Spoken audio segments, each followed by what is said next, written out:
Ciudad Parlante es la emisora del Sistema de Bibliotecas Públicas de Medellín. Bibliotecas con emisora.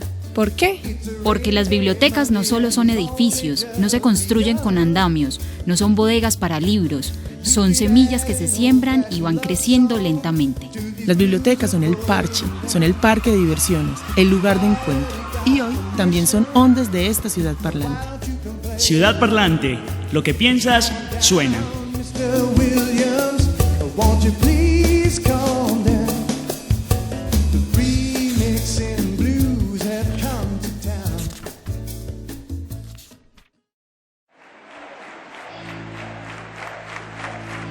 Yo elijo.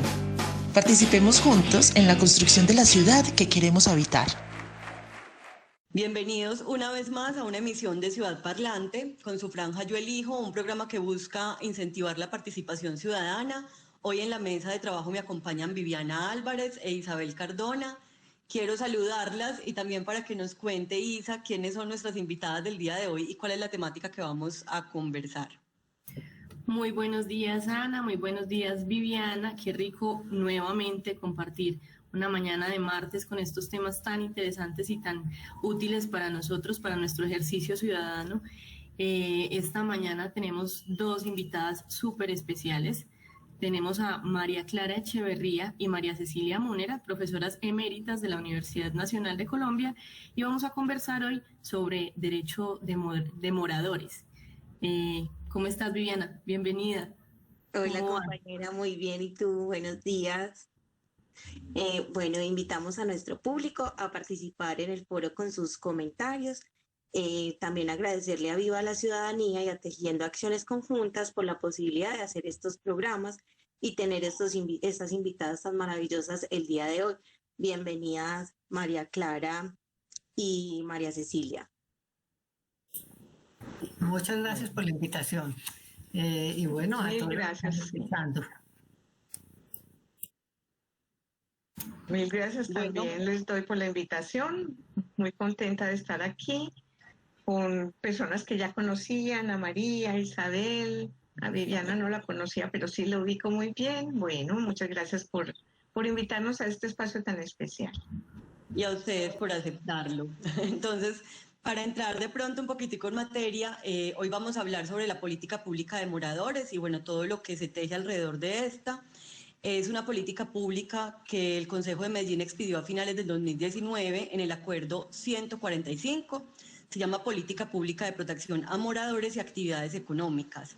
Entonces vamos a estar conversando alrededor de esto y para comprenderla un poquito mejor quisiéramos empezar a preguntar a qué se denomina moradores, ¿esto a quiénes incluyen? A ver, esa palabra moradores, yo he dicho que es en varias ocasiones que es como una palabra mágica. ¿Por qué? Porque nos está hablando de unas características, de unas cualidades que tienen unas personas que están en un territorio. No es un residente cualquiera, no es un ciudadano cualquiera. Alguien que mora en un territorio, alguien que habita un territorio, es alguien que permanece en él. Morar significa permanecer. Esto es muy importante porque entonces plantea una relación entre el espacio y el tiempo. Morar yo lo he comparado como con estar enamorado. Estar enamorado significa permanecer en el amor, eso es lo que hacen un par de enamorados, quieren estar todo el tiempo juntos. Un morador quiere estar en su territorio, ¿por qué? Porque allí ha creado vínculos. Entonces la política los plantea como unos sujetos individuales y colectivos que tienen unas relaciones con un espacio que ocupan, que usan, que se apropian. Algunos de los moradores nos decían, es que también nosotros dignificamos esos espacios. Es decir, es una relación vital con esos espacios. Y estamos refiriéndonos a unas personas que también desarrollan allí un proyecto de vida y por lo tanto con mucha frecuencia unas actividades para su subsistencia, actividades económicas y productivas que no necesariamente tienen que estar inscritos en unas actividades formales, pueden ser informales dentro de la vivienda o pueden ser por fuera de la vivienda, en el espacio público. Entonces es muy interesante también la palabra sujetos, cuando habla de sujetos individuales y colectivos, porque también la palabra sujetos tiene un componente, yo sigo diciendo que es como mágico, porque esa palabra se descompone, tiene dos componentes. Sub es algo que está en lo profundo. Jectum es lanzar afuera. Entonces, ¿qué hace un sujeto? Lanza afuera algo que está en lo más profundo de sí mismo. Entonces, estos sujetos moradores que han hecho durante toda su vida expresar en un espacio que finalmente se configura como un territorio porque está significado, porque está territorializado, algo muy profundo. ¿Qué es eso que es tan profundo? Un proyecto de vida.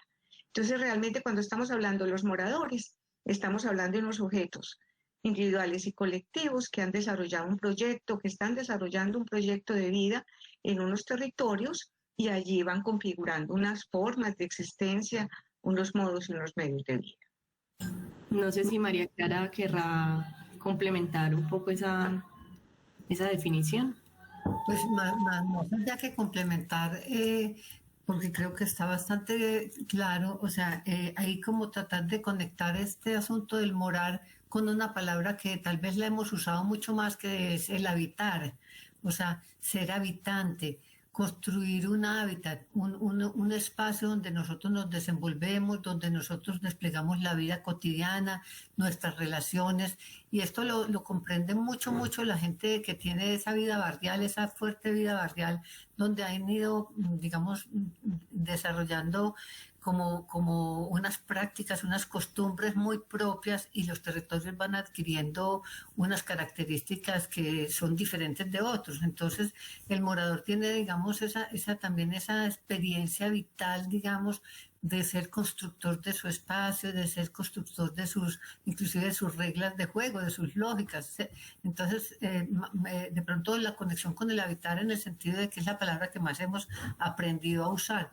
Y eso es lo que pretende la política: respetar, valorar, proteger los derechos, y a la vez, pues, relacionado con el otro tema que seguramente va a aparecer aquí, cómo se van desarrollando allí una serie de formas de sobrevivencia en el espacio, y aparece una dimensión que es la construcción de posibilidades económicas también. Entonces vemos que en los distintos sectores de una ciudad se despliegan distintas formas de sobrevivencia de los habitantes en relación con lo que es ese territorio. Entonces es un universo muy grande. El morar es una palabra muy hermosa, como dice María Cecilia, y no ha sido tan utilizada por nosotros. No obstante, es una palabra que viene de tiempo atrás, inclusive enunciándose desde la ley de reforma urbana, que eso es hace muchísimos años. Entonces no es ajena, digamos, a la política.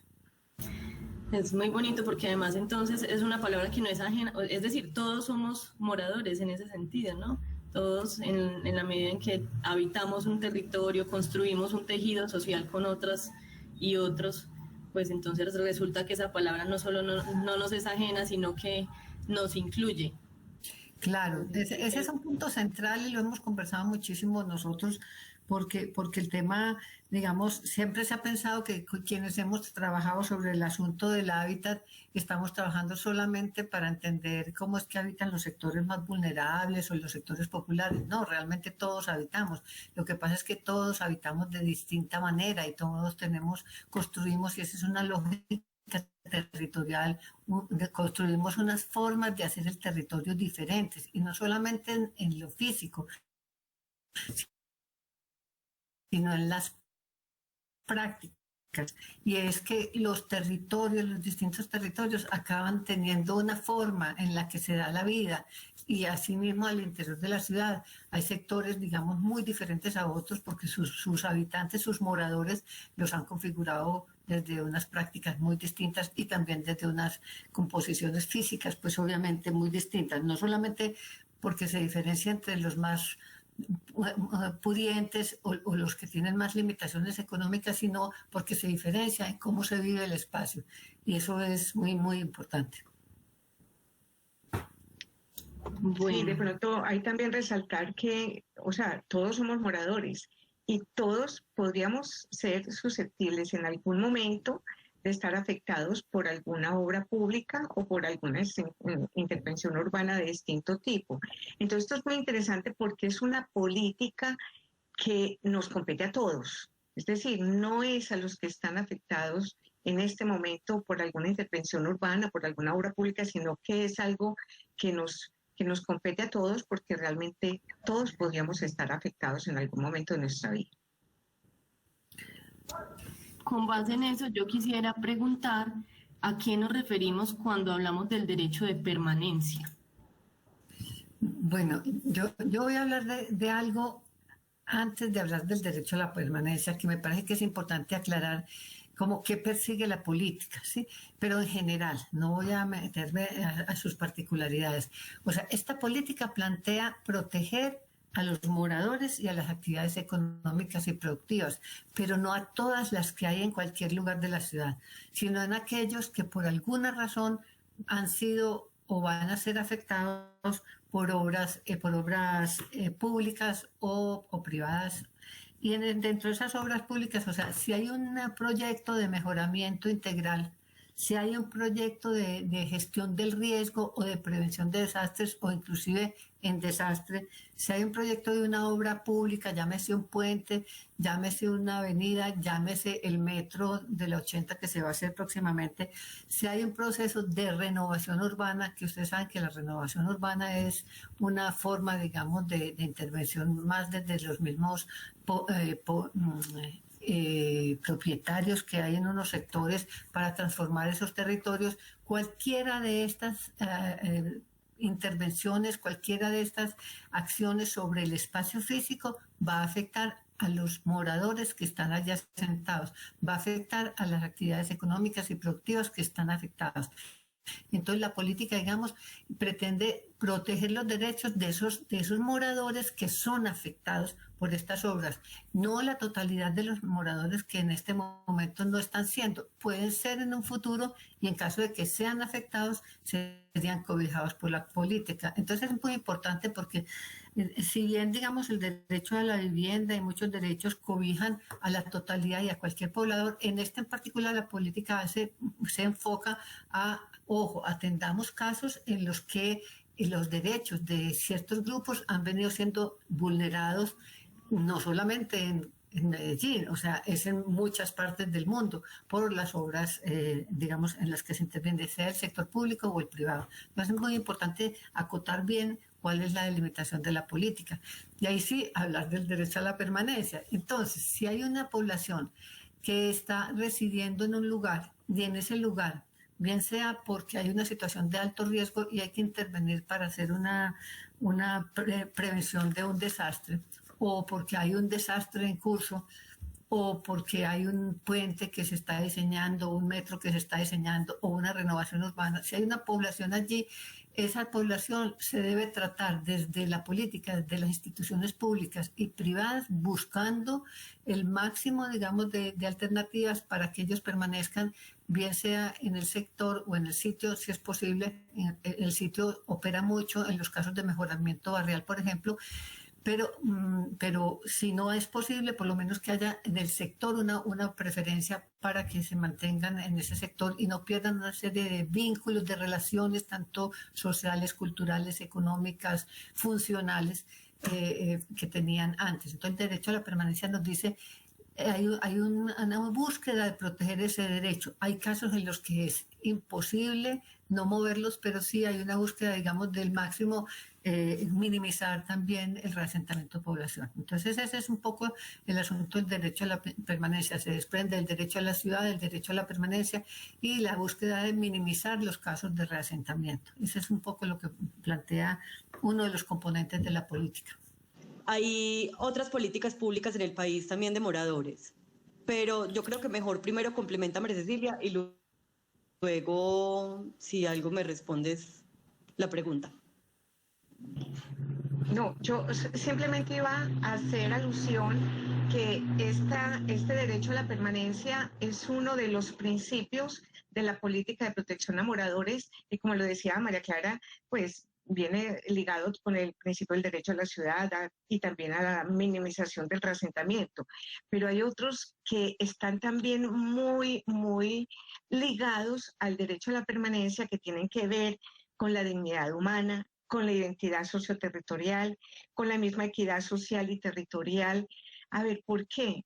Porque cuando hay un reasentamiento, como se dio en algunos casos, como se ha dado en algunos casos, pues es como que se hubiera arrancado a estas personas de estos territorios donde han realizado su proyecto de vida y los pasan a otros en donde no tienen ningún tipo de vínculo, en donde no han generado ningún tipo de identidad socioterritorial, donde incluso aquellas obras que se están realizando en ese territorio de donde esta población salió y que van a tener pues unas ciertas ventajas y ciertos beneficios para los otros pobladores que van a quedar cercanos a esos lugares, pues ellos lo van a perder. Y finalmente también el asunto de la dignidad humana, pues o sea, estamos hablando de seres humanos que han construido su proyecto de vida y que realmente no se trata de moverlos de un lugar a otro como que fueran pues objetos materiales, sino que son seres con toda una existencia allí implicada. Entonces ese derecho a la permanencia también tiene mucha relación con estos otros principios de la dignidad, de la identidad socioterritorial, de esa equidad social también territorial, de los cuales también se habla en la política.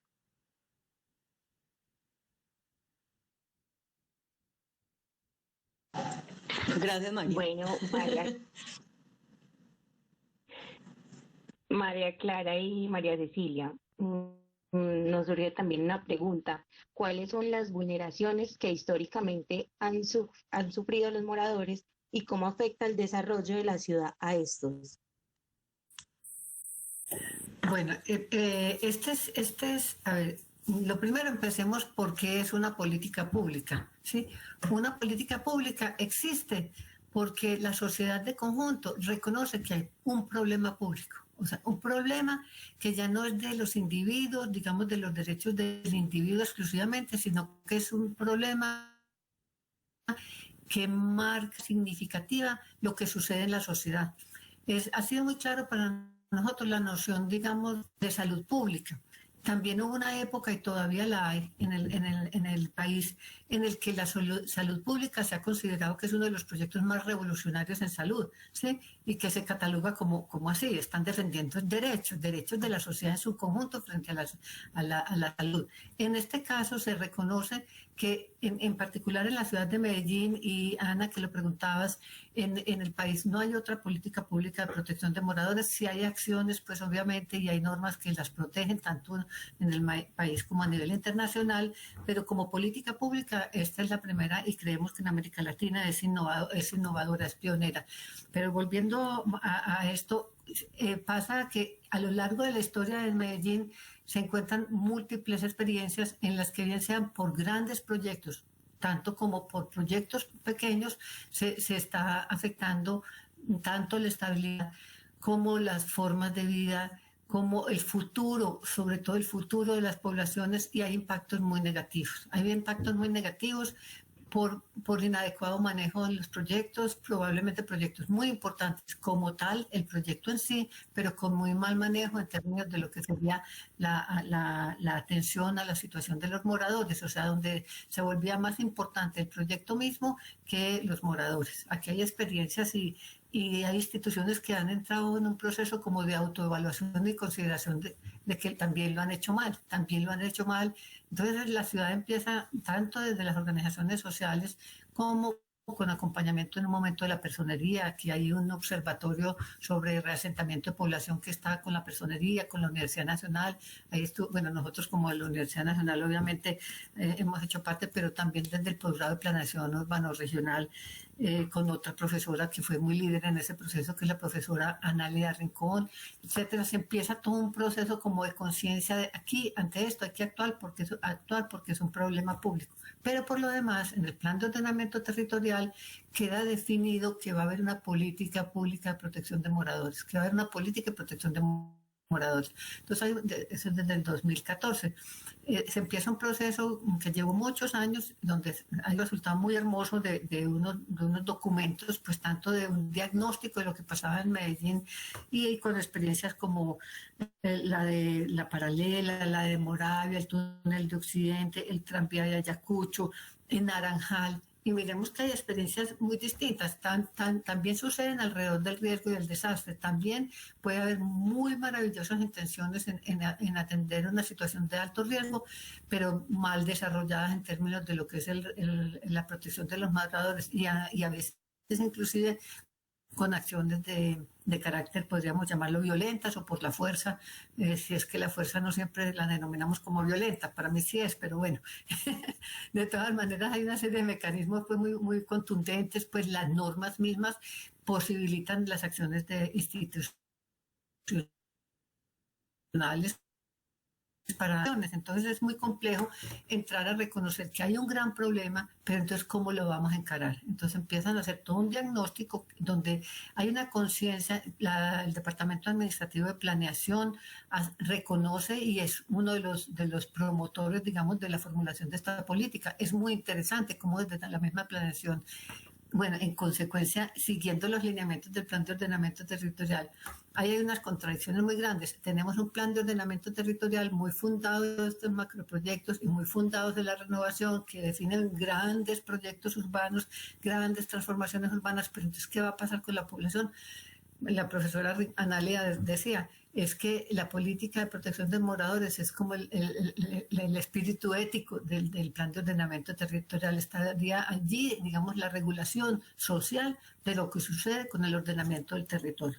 No olvidemos que hay una cantidad de acciones inmobiliarias muy fuertes que producen entonces impactos. ¿Impactos de qué naturaleza? Ya los hablábamos, ¿sí?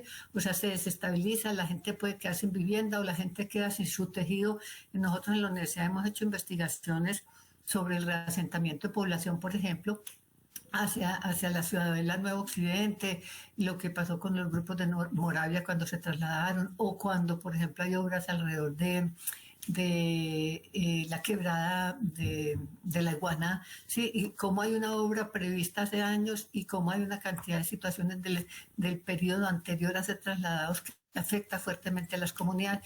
Hay todo un sistema, digamos, muy complicado que lleva a que se diseñe esta política, ¿cierto? Y que se diga, bueno, el municipio tiene que hacer algo, o sea, no podemos quedarnos esperando a que se transforme la ciudad. Socialmente sería un revolcón terrible esa magnitud que está planteando el plan de ordenamiento territorial sin tener la protección de los moradores.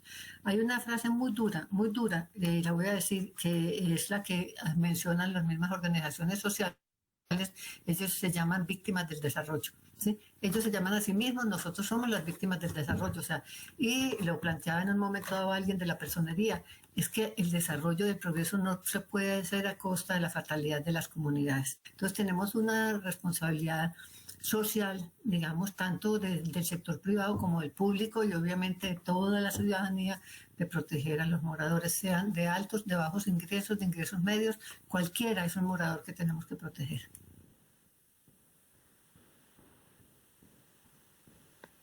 Bueno, de pronto yo quisiera enfatizar en unos aspectos de esas vulneraciones hacia estos moradores y a los que realizan las actividades económicas y productivas, y es que justamente uno de los elementos que resaltó o que salió a relucir en toda la construcción de la política, porque como lo explicaba María Clara, pues el equipo que estuvo a cargo de esta formulación y de esta propuesta hicieron una indagación con mucha participación de muchos moradores de tiempo atrás, y quizás uno de los elementos que más salió a relucir son todos esos intangibles, pero que son justamente los que van permitiendo esa realización de un proyecto de vida que a veces ni siquiera es puesto en palabras por estos mismos moradores. ¿Cómo así que los intangibles, las redes, las relaciones, las vivencias, las construcciones de identidad, la vida misma, el hecho de haber conformado una familia, de tener unos hijos, de tener unas actividades que le han permitido la subsistencia, es quizás aquello que más impacta cuando uno entra a observar en detalle, que es aquello que la política tiende a proteger. Ahora, también impacta mucho ese asunto de que se plantea el desarrollo como que fuera un personaje, un señor, un sujeto. Pues este señor viene y nos afecta a todos, cuando realmente por desarrollo tendríamos que entender unos procesos que deberían estar formulados colectivamente por todos los sujetos que pertenecen a un territorio, llámese barrio, llámese zona, llámese municipio, ciudad. Es decir, eso tendría que apuntar a unos proyectos colectivos y no podrían ser los imaginarios de una forma de transformación de unas realidades para obtener pues unos logros que tienen significado para unos grupos de población, pero no necesariamente para todos los ciudadanos o los moradores en un territorio ya amplio como sería el territorio de un municipio, llamémoslo ciudad, con sus componentes urbanos y rurales. Yo voy a cambiar la preguntita que tenía porque creo que ya se respondió.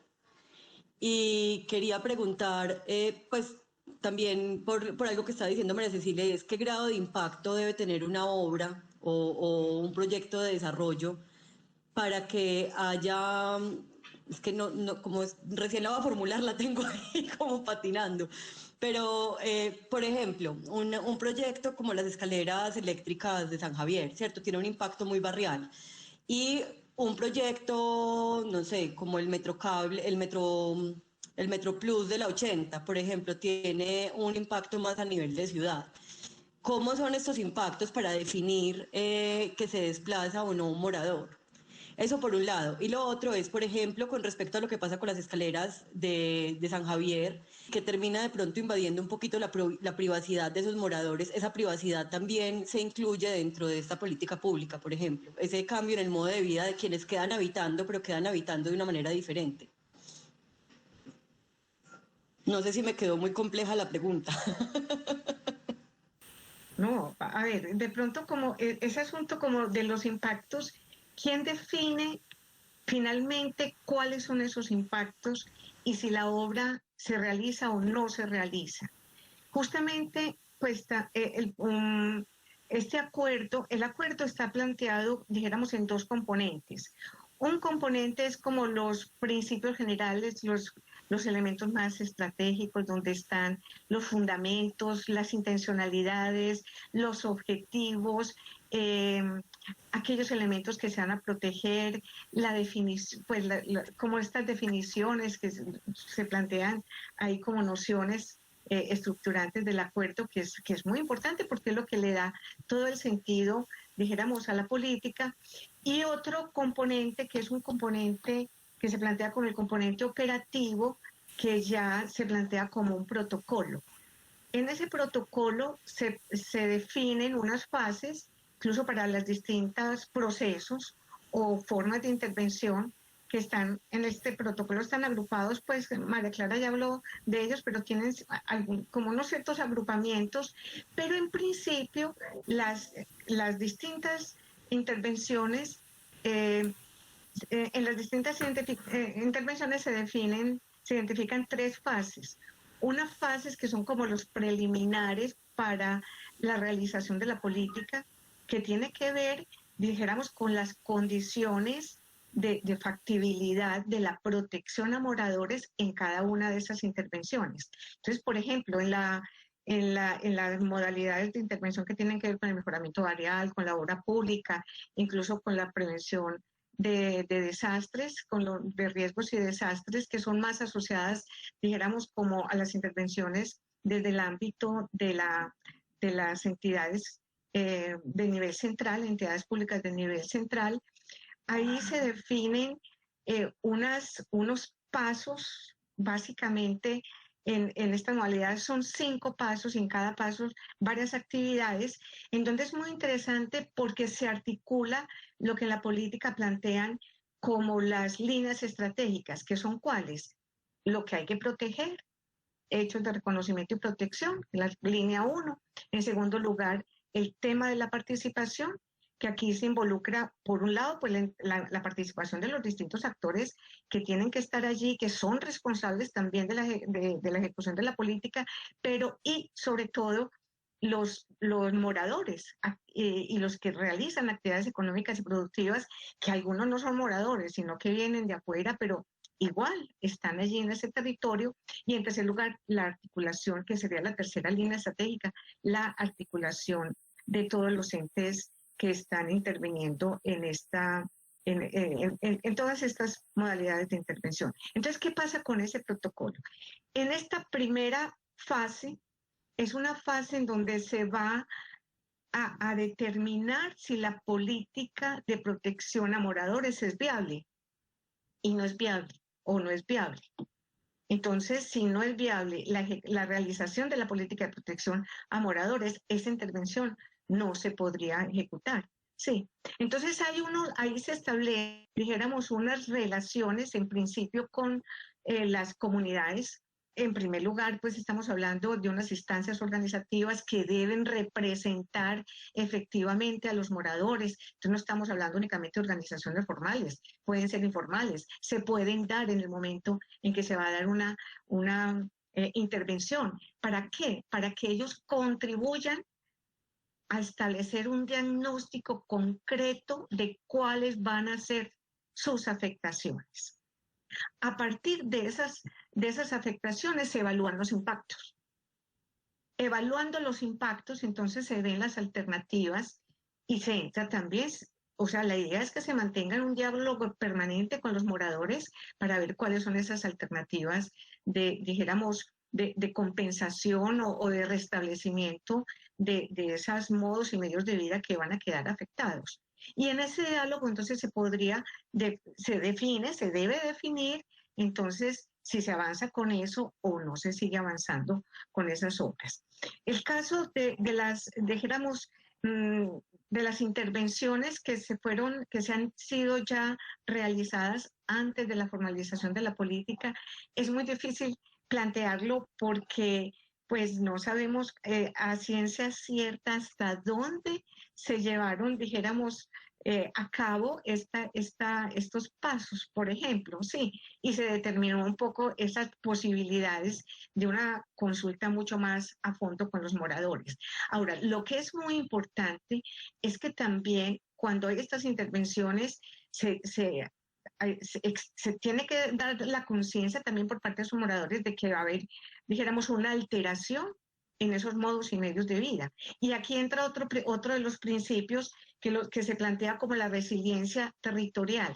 Es decir, esa capacidad que tienen los moradores en los territorios, y se plantea como resiliencia territorial, como que el territorio también fuera un sujeto capaz de reorganizarse, como cuando pues uno tiene un accidente y se le quiebra un brazo, entonces todo el organismo se encarga pues de sanar ese brazo hasta que vuelve a ser un organismo funcional. Y es interesante ver en la Comuna 13, obviamente, lo que ustedes decían, pues está muy orientado hacia el turismo, pero aún así ha permitido generar, dijéramos, otra serie de expresiones de la misma comunidad que está, dijéramos, lanzando en ese territorio unas expresiones que antes no se veían con esta contundencia. Sí, entonces, todos esos componentes artísticos que se han ido desarrollando de manera bastante creativa y múltiples, pues es una cosa bastante interesante. No quiere decir que eso sea lo único que se ha dado en la Comuna 13, porque obviamente sigue habiendo muchos elementos, dijéramos, de conflicto, de condiciones de habitabilidad que todavía hay que mirarles con mucho cuidado, sí, justamente también por estos otros impactos. Pero entonces ahí hay un asunto que sería interesante de evaluar y de analizar realmente si pudiera ser un poco con una mirada retrospectiva qué fue aquello que se afectó, cómo se afectó y si realmente se pudo restablecer hasta cierto punto con después de estas intervenciones. Yo al respecto quisiera como plantear algo que es parte de lo que está sucediendo en estas ciudades nuestras y es, digamos, como las ciudades y desde todo como su ubicación en este mundo, la globalización, el urbanismo ubicado en este mundo global. Quería hablar como de cómo hay que situar esto, digamos, en el contexto de... María, si quieres retomas. Bueno, ¿ahí me oyen o no?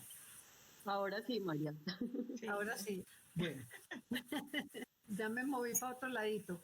No, que el tema pues que hay que plantear con lo que planteaba, con lo que se formulaba sobre estas utilizaciones, digamos, de los proyectos urbanísticos alrededor del estímulo al turismo, pues como ubicado uno en cómo se ha ido convirtiendo, llamémoslo, una de las fortalezas, entre comillas, de la ciudad, su propuesta de desarrollo urbano y muy centrada alrededor de lo que sería el desarrollo del sistema de movilidad pública, sistema que indudablemente es muy importante, eso yo creo que no entra en duda.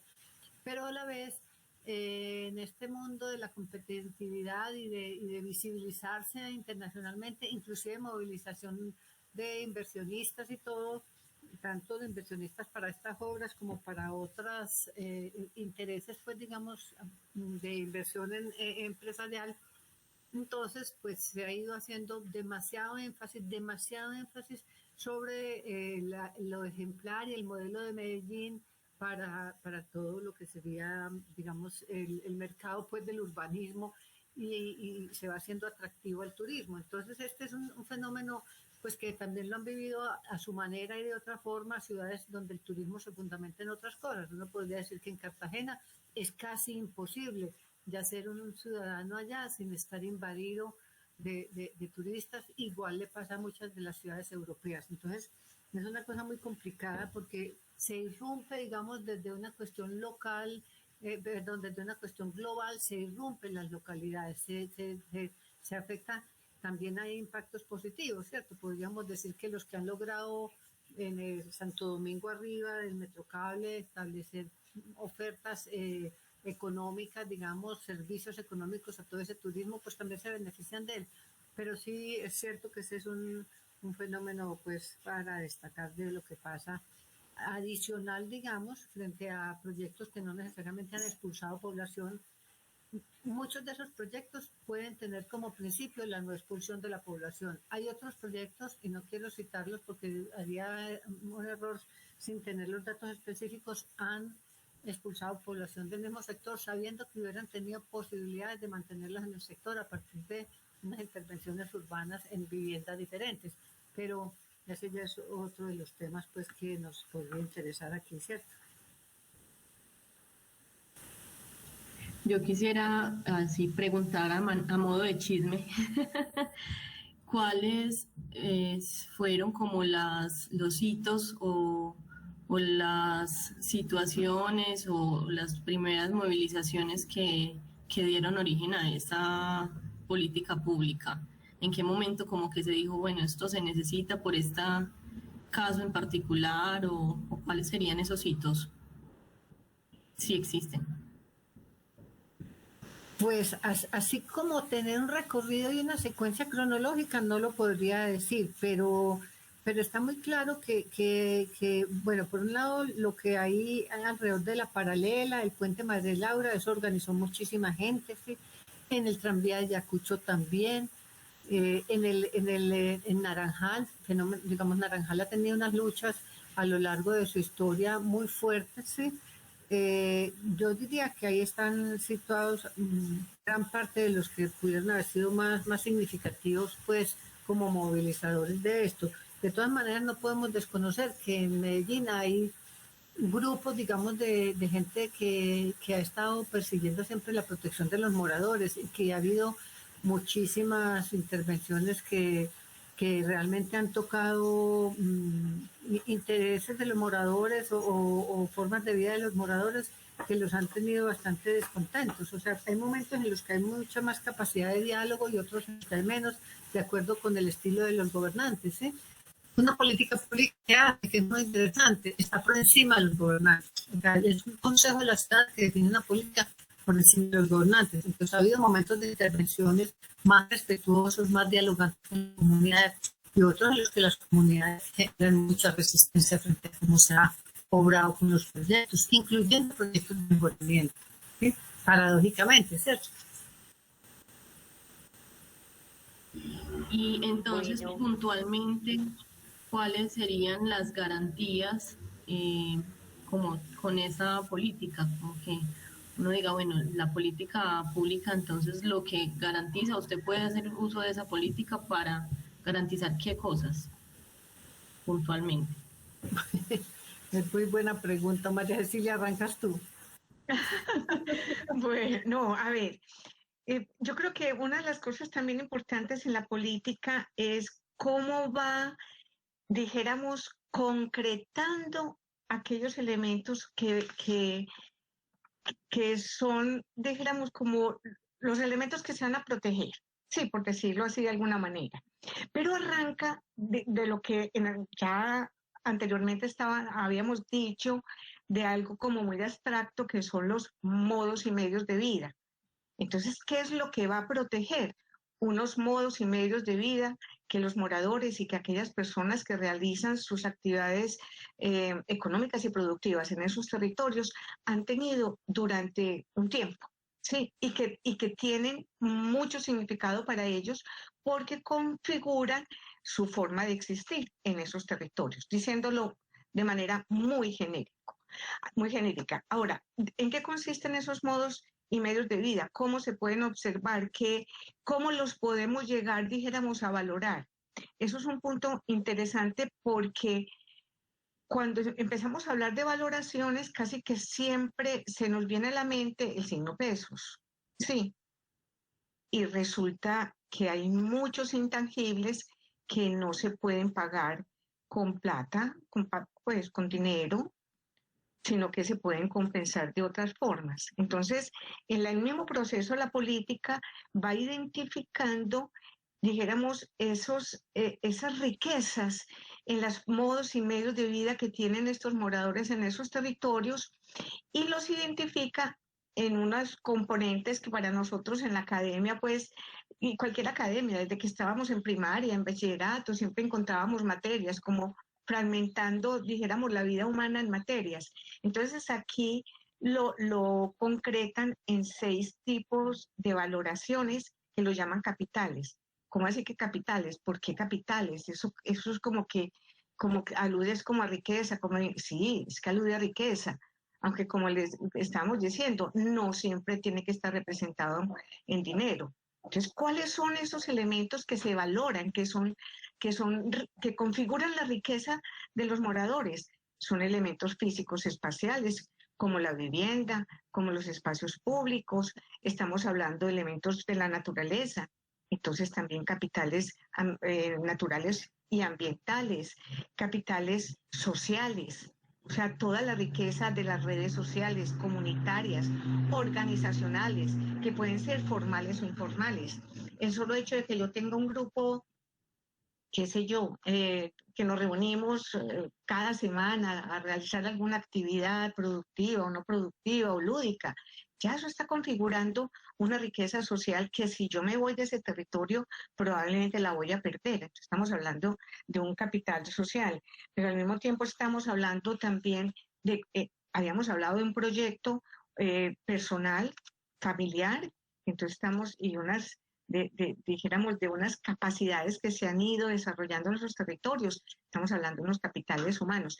Y así se han ido configurando, pues, el capital económico que tiene que ver con toda esta forma de yo poder subsistir en los territorios y asimismo, pues, para complementar los capitales jurídicos que pueden tener que ver con, dijéramos, el respaldo jurídico de una propiedad, pero en otros casos, pues, no hay una propiedad, puede simplemente ser un poseedor de una vivienda o estar incluso como inquilino, que no quiere decir que al inquilino se le vaya a reconocer pues una vivienda, pero eventualmente sí unas ventajas en esa localización, en ese territorio, que habría que ver pues cómo no se afecta demasiado sus modos y medios de vida. Entonces, estos capitales, o sea, ya iban identificando bastante qué es aquello que hay que proteger, pero todavía quedaba como un fragmentado, como muy abstracto. Entonces, la política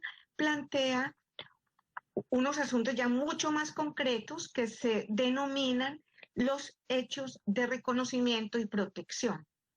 Y los identifica, son como 10 grandes hechos de reconocimiento y protección. Nosotros decimos es como el decálogo, como los 10 mandamientos, que es aquello que en lo que los moradores pueden centrar su atención primero para reconocerlos, identificarlos, saber que son aquellas cosas que están en esos hechos de reconocimiento y protección para lograr defenderlos y argumentar por qué son importantes. Entonces, rápidamente se podría nombrar, está la vivienda como patrimonio sociofamiliar y económico, independientemente de la forma de tenencia. En segundo lugar, las condiciones de habitabilidad de esa vivienda y el entorno. ¿Cómo así? Yo puedo tener una vivienda que eventualmente no está en las mejores condiciones, pues no está con muy buena pintura, pero es una vivienda de 90 metros, de 100 metros cuadrados, donde estamos finalmente compartiendo 3 hogares, porque pueden ser 2 familias y un inquilino, una persona que está arrendando. Entonces, ahí hay que también, dijéramos, reconocer que esa vivienda no es solamente una residencia para una familia, sino que puede ser un lugar de habitación para múltiples familias. Asimismo, para realizar actividades económicas o productivas al interior de esa vivienda u otras actividades. Entonces, ese sería otro hecho de reconocimiento y condiciones de habitabilidad de la vivienda y del entorno. Entonces, aquí podemos también relacionarlo con unas condiciones ambientales que pueden ser favorables, por ejemplo, unas condiciones del aire, del agua, de qué sé yo, de condiciones climáticas que eventualmente si yo salgo del territorio pueden ser distintas y no pueden ser eventualmente tan favorables. O por el contrario, vamos a tener en cuenta que son condiciones que eventualmente no son favorables, que podrían poner en riesgo la vida y la salubridad de estas personas y pueden ir en todos sus territorios. Hay otros hechos de reconocimiento, no los vamos a nombrar todos, ahí están también en la política, como son esas redes y esos tejidos socioeconómicos establecidos. Las ventajas de localizaciones es otro, porque no es lo mismo vivir cerca al centro, donde, por ejemplo, los que tienen actividades económicas y productivas tienen sus proveedores o tienen sus redes de clientelas o tienen sus posibilidades pues de llegar a distribuir sus productos. Entonces eso también hay que tenerlo en cuenta. Los sistemas públicos de escala vecinal son todos aquellos que han sido construidos colectivamente, que dotan de identidad al barrio, que van generando un sentido de pertenencia a esos territorios. Bueno, y aquí pues habría otros que la invitación es que entonces miremos en la política esos hechos de reconocimiento y protección, porque justamente en esos es en donde se centra la política, esos son los que los moradores y los que realizan actividades económicas y productivas deben identificar, reconocer, valorar y sobre todo saber si la intervención pública los va a afectar para que efectivamente puedan ser reconocidos.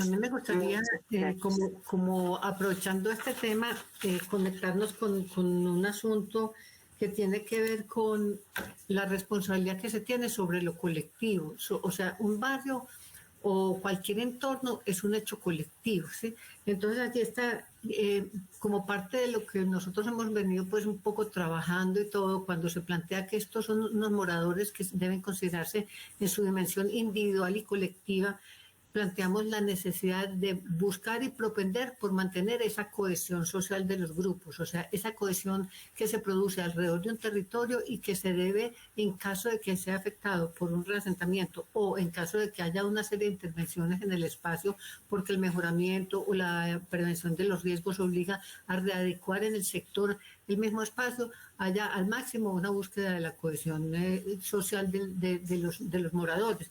Es la manera de proteger los derechos colectivos también.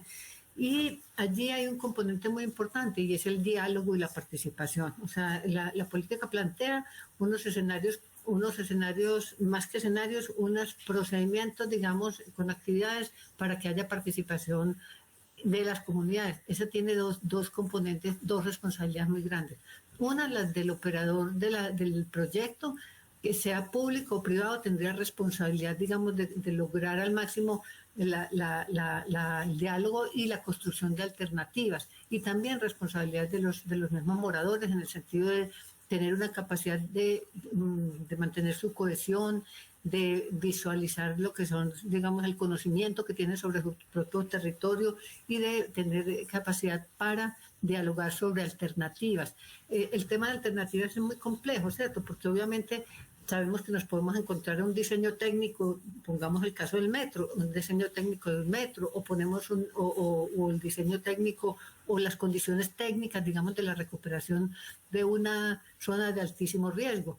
Pero entonces ahí habría que buscar alrededor de eso qué alternativas hay. Entonces el tema de cohesión social, diálogo y participación, capacidad propositiva, y ahí se plantea que toda intervención urbana debe tener un plan de gestión social. ¿Un plan de gestión social de qué? No para implementar el proyecto físico-espacial, un plan de gestión social para implementar la política de protección de moradores, o sea, un plan de gestión social de la política en sí misma. Y toda intervención urbana desde ahí debe formular si esa política es viable si ese proyecto es viable para que los moradores sean protegidos, entonces el proyecto es viable en general. Entonces hay una condicionante, digamos, importante porque es cómo se formula ese plan precisamente. Ahora, el caso más significativo es cuando hay desplazamiento de población, obviamente, pero los otros también son muy importantes. Entonces, cuando hay desplazamiento de población, se puede buscar un desplazamiento en el mismo sitio, en el mismo sector. O sea, cuando no hay desplazamiento de población, se pueden generar mecanismos de densificación para atender en el mismo sector y en el mismo... María, se te volvió a ir el audio. Te quedaste en cómo se puede atender el mismo sector a los moradores. Miremos, ¿ahí me oyen o no? Sí. Sí. Bueno. Estabas diciendo cómo se podía atender en el mismo territorio a esos moradores. Entonces, yo he planteado, pues, o sea, no les conté, pues yo soy arquitecta, ¿cierto? Y realmente, pero nos hemos movido siempre alrededor del hábitat, pero yo digo que este es un reto también para el urbanismo, es un reto para la arquitectura y por lo demás inclusive es un reto hoy por hoy con el COVID, durando los territorios de manera que tengan un equilibrio demográfico, que no estén reventando, digamos, el sistema espacial en densidades que van a hacer más daño, que generen realmente lo que se ha hablado, un urbanismo que logre que haya unos niveles de autosuficiencia en entornos mucho menores. Un grupo que ha trabajado esto internacionalmente ha planteado que ante estos momentos se requieren, digamos, suprimir las enormes distancias que tenemos que recorrer 15 minutos a pie para resolver un montón de demandas de múltiples servicios que tiene la gente en un entorno. Entonces, la posibilidad de generar unos hábitats, hablando físicamente, espacialmente, que logren densidades equilibradas, no hiperdensas, pero que logren densidades equilibradas. Se te volvió a ver el audio, María. No, sigamos con María Cecilia.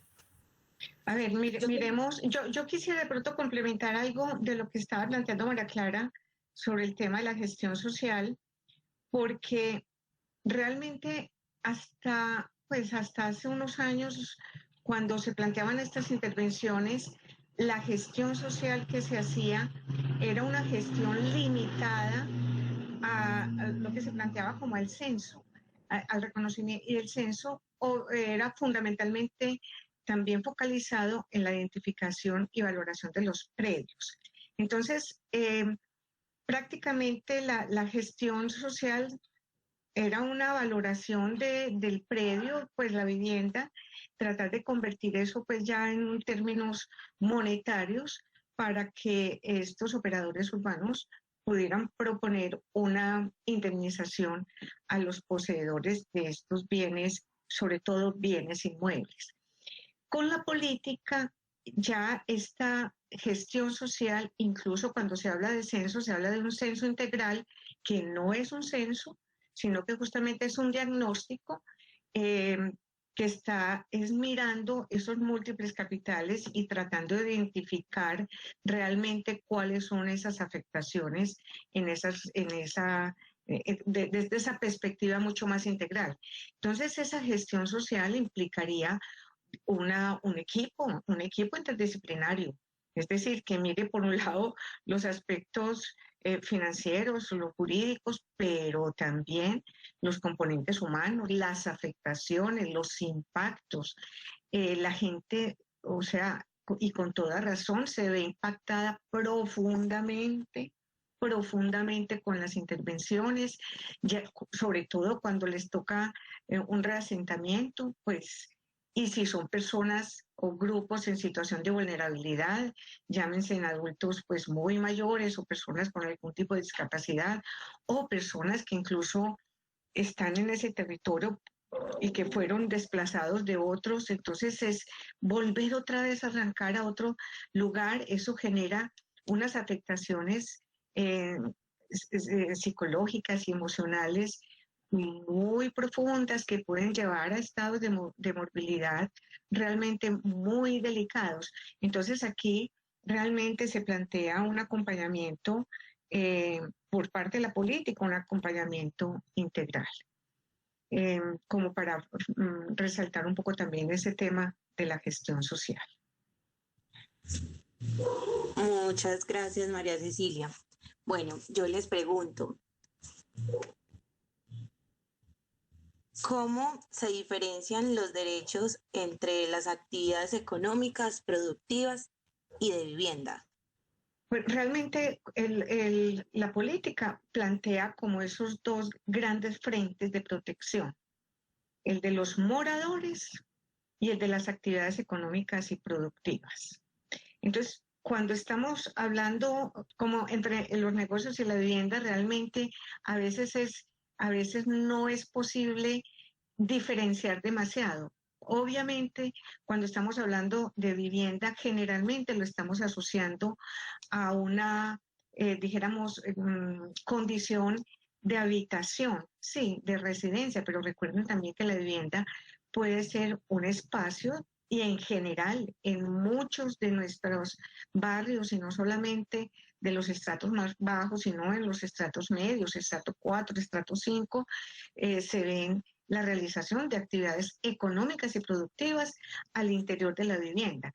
Entonces, realmente de lo que se trata es de proteger el hecho de morar ese territorio y todo lo que implica, que es de lo que hemos estado hablando pues en esta charla, en esta conversación que hemos tenido, sino también que está mucho más referido a los modos de vida, sí, al habitar humano, como lo planteaba pues María Clara, que son todas aquellas tramas de vida, es el hecho de vivir y de vivir en un territorio y de vivir en unas interacciones sociales y de vivir proyectando, dijéramos, unas aspiraciones y una forma de lograr los medios de la subsistencia. Entonces ahí entramos en los medios de vida, cuando estamos haciendo alusión a la subsistencia.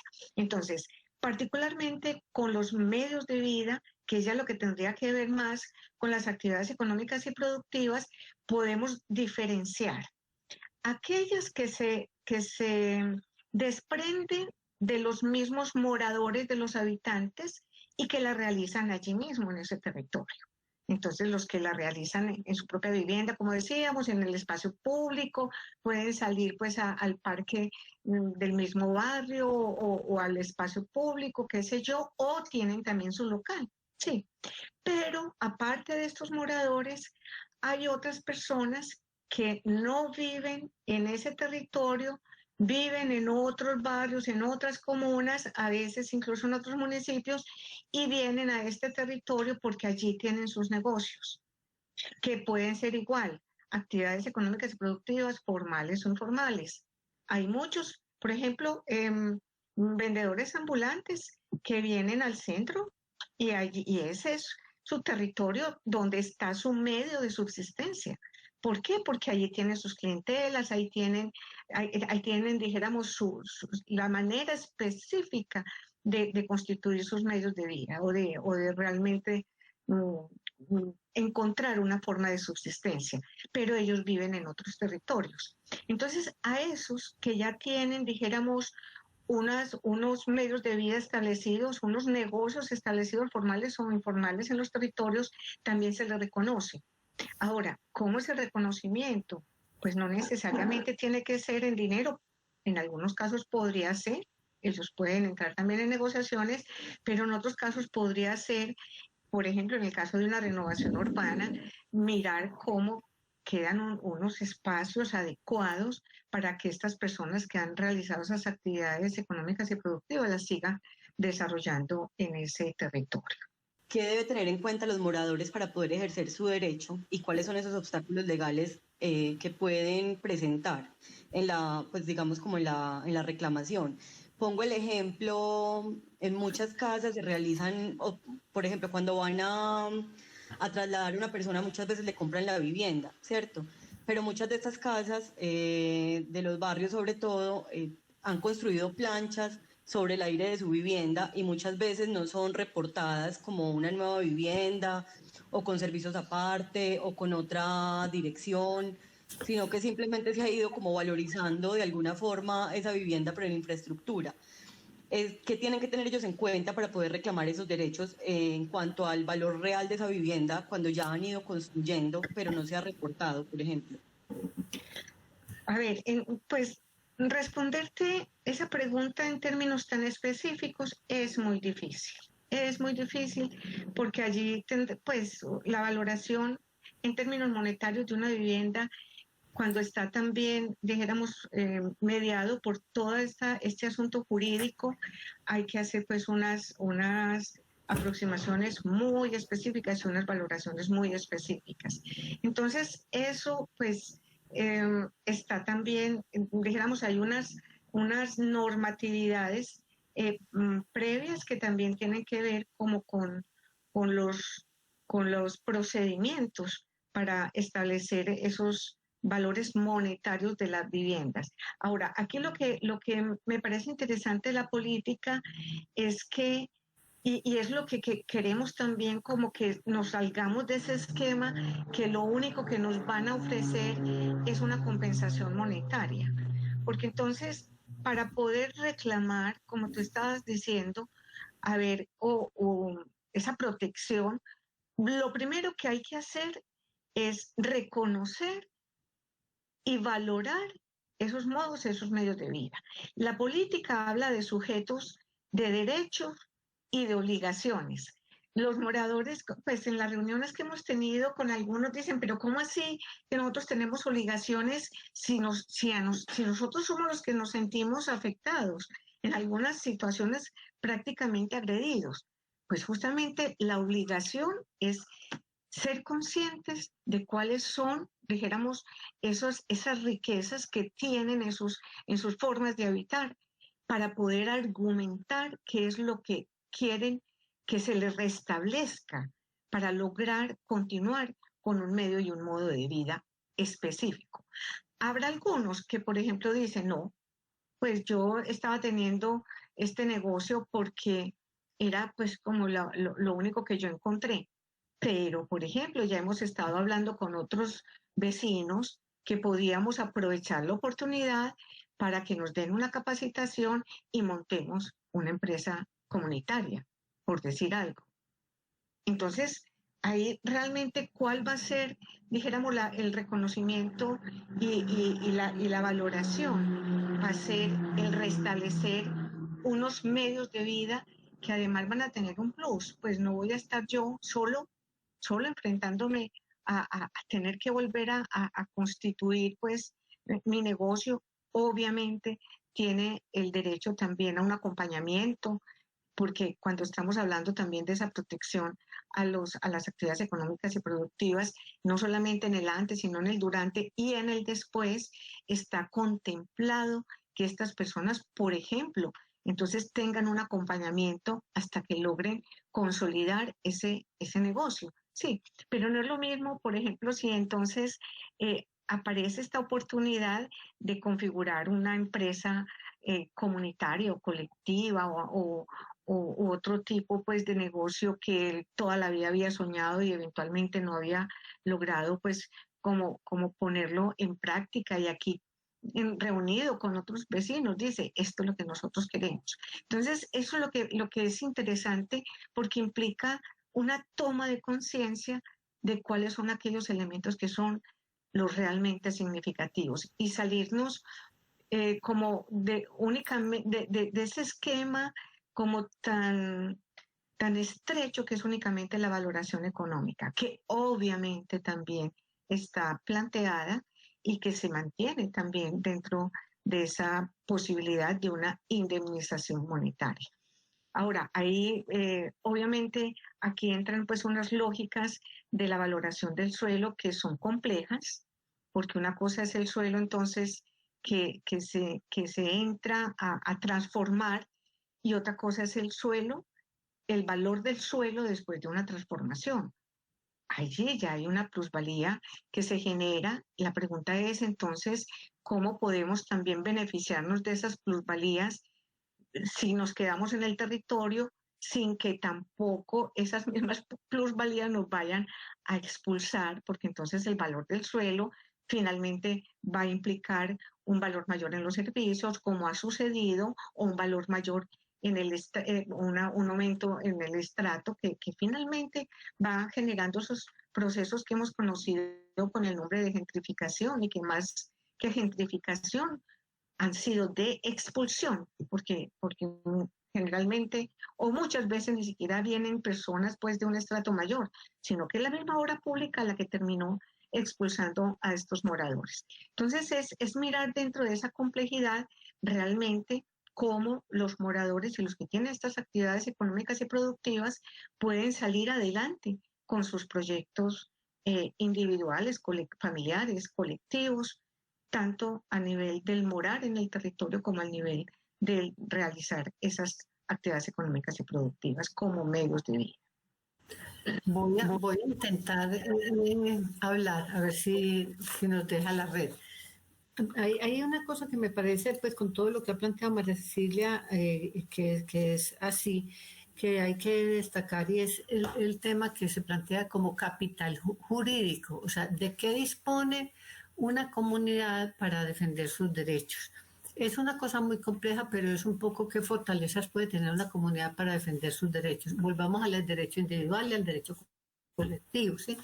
El tema del capital jurídico, ¿sí? O sea, ¿con qué cuenta una comunidad o un individuo para hacer valer sus derechos? Porque pues obviamente hay asuntos que tienen que ver con quién le reconoce el derecho a un morador, y pues entre otras, ahora vamos a hablar un poco de este tema de lo predial que lo mencionaba María Cecilia. Es bien complejo, ¿sí? Porque la política dice, nosotros reconocemos tanto al morador que es propietario, como al que está en alquiler, como al que está en una tenencia porque es ocupante de un territorio, puede haber allegados, etcétera, etcétera. Entonces hay un tema de cómo hacer valer y de qué dispone un poblador para hacer valer los derechos. Por un lado, pues, como dice María Cecilia, hay un acompañamiento que tendría responsabilidad, digamos, el Estado de aportar a las comunidades en ese sentido, para hacer valer esos derechos.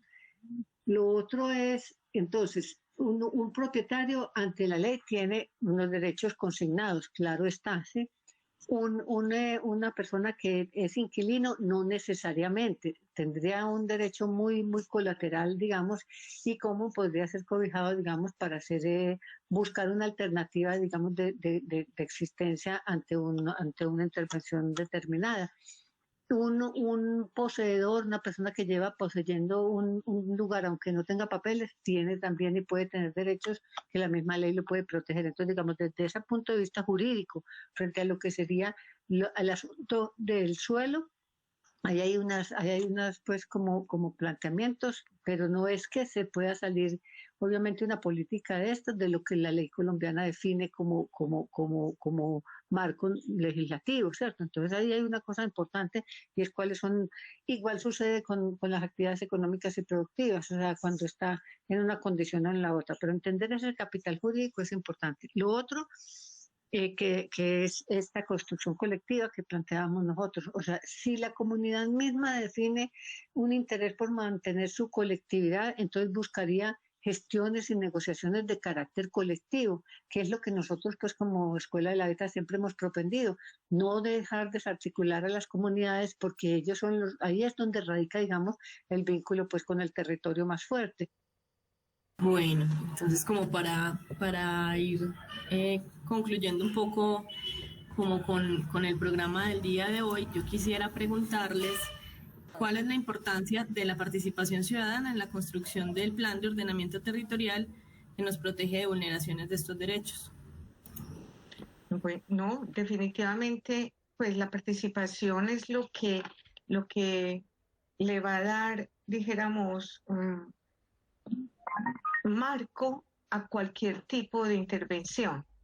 ¿Por qué? Porque si definitivamente una intervención está vulnerando pues unos derechos significativos, que la mayoría de estos derechos pues obviamente son significativos para los moradores en los territorios, porque en muchos de los casos están significando la propia subsistencia humana. En otros casos, pues los mismos proyectos de vida. Es a través de esos mecanismos de participación que se puede argumentar, que se puede demostrar que se están lesionando sus derechos. Ahora, lo importante es mirar cómo se activan todas esas redes que a veces o no se encuentran activas en el territorio y realmente empiezan a activarse en el momento en que llega la intervención y no se logra una buena confluencia, una buena articulación, aparecen pues todas las dificultades en términos de representatividad. Entonces los moradores que dicen yo no me siento representado por tal líder o tal lideresa y realmente pues yo lo que interpreto es que ella está buscando algún beneficio propio.